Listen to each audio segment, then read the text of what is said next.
E você sofre com rejeição? Porque um dos processos de todo escolhido é passar pela rejeição.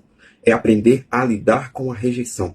Sabe quando você chega nos ambientes e você não entende que você afasta as pessoas de você ao invés de atrair? Quando a pessoa sai da sua vida e você não sabe por que ela saiu. Do nada ela sai da sua vida. Isso eu não estou falando de uma pessoa, eu estou falando em níveis é, quase considerados normais. Você chega em todo o ambiente, as pessoas elas tendem a se afastar, ou elas conversam com você, tá tudo bem, de repente elas somem, elas não te procuram, elas você chega ali num ambiente, numa mesa, elas não te dão espaço para você entrar. É esses níveis de rejeição. Se você passa por este nível, você pode ser um escolhido. Você pode estar entrando num processo do escolhido. Porque eu passei por isso e não entendi o que estava acontecendo. Eu perguntava para as pessoas o que tinha de errado comigo. O que estava acontecendo, porque as pessoas não paravam na minha vida. Realmente elas saíam, a pessoa falava comigo ali, mas dependendo da mesa, ela não deixava eu entrar, assim, umas coisas assim que parecem coisas de filme, absurdas. Mas eram coisas que aconteciam comigo e podem estar acontecendo com você. Você pode ter entrado no processo da rejeição. Isso mesmo. Porque a rejeição, ela aparentemente é ruim. A rejeição, ela vem para te forjar. Ela vem para te tratar de algo que está dentro de você. Algo que precisa ser lapidado. Porque quando você não passa por rejeição, e você vive em rodas de amigos, você vive rodeado de pessoas, você fica cego para si. Muitas coisas você não enxerga em sua vida.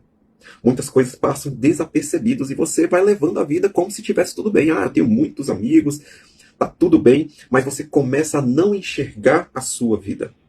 Você começa a não enxergar aquilo que precisa ser tratado, desenvolvido, potencializado ou até retirado. E muitas vezes você não consegue nem perceber e ter o discernimento de quem está ao seu redor. Por isso que algumas pessoas passam por grandes frustrações, por uma traição, por algo que você esperava de alguém. Quando você não está na rejeição, você não percebe o que está acontecendo.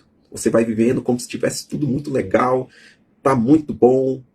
E na rejeição não, você começa a perceber as coisas. Você começa a criar um discernimento. Você começa a perceber quem é quem e em quem confiar, em quem trazer para a sua casa, em quem trazer para a sua mesa. Você começa a selecionar as pessoas.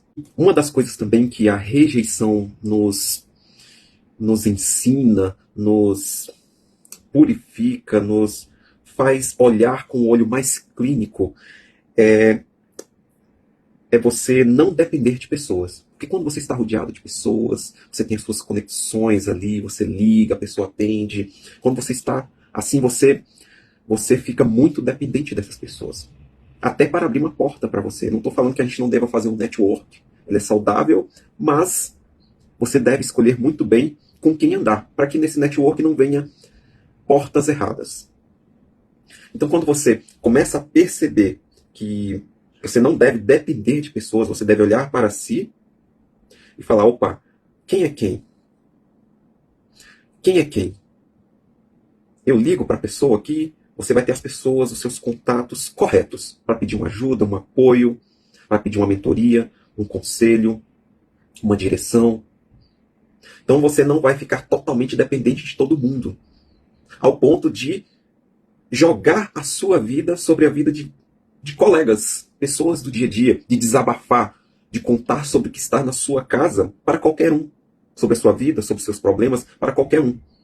Porque quando você é muito dependente de pessoas, primeiro que você fica amarrado a essa pessoa. Essa pessoa ela pode te manipular e te colocar aonde ela quiser. Ela sabe tudo sobre a sua vida, porque você contou.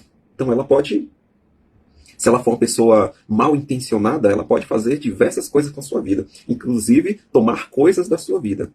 Por isso nós não devemos depender de pessoas, até porque elas vão nos frustrar, elas vão cometer erros com a gente, então a gente tem que estar muito consciente disso. Por isso nós devemos tratar a nós, nos tratar, para que a gente conviva com as pessoas sem que a gente dependa delas, sem que a gente crie grandes expectativas sobre ela. E uma coisa legal também é que quando a gente está nos tratando, quando a gente começa a não depender de pessoas, começa a não criar expectativas em cima de pessoas, se a pessoa fizer, se valorizar, se reconhecer, e se não fizer, a gente continua normal na nossa jornada, a gente não depende dela. Então com isso, você vai estar sendo limpo de si, vai estar percebendo o que está ao redor, ao mesmo que você vai começar a criar mais empatia e misericórdia pelas pessoas. Porque a gente perde muito essa sensibilidade quando está rodeado de pessoas. A gente não percebe o que está acontecendo. E para ter empatia e misericórdia, a gente tem que perceber o que está acontecendo com o outro. Eu tenho que ter. Eu tenho que olhar para o outro sem um olhar de interesse. Sem um olhar que esse aqui eu preciso fazer mais, porque sem ele, eu não sei, eu acho que eu posso cair num buraco. Eu dependo dessa pessoa. Eu preciso dele. Então, às vezes, você vai ignorar certas coisas na vida das pessoas, ou vai deixar de falar algumas verdades, porque você tem ali um laço com essa pessoa que você não quer perder. E quando você está livre, caminhando em meio às pessoas, você vai perceber que você vai precisar usar sua empatia, sua misericórdia para ajudá-las, para apoiá-las, para tirar elas daquela situação usando aquilo que você carrega, que você se conheceu andando sozinho. E por que você se conheceu? Porque você começou a passar mais tempo sozinho. No início é terrível, é solidão, você se sente só, você quer alguém para conversar e não tem.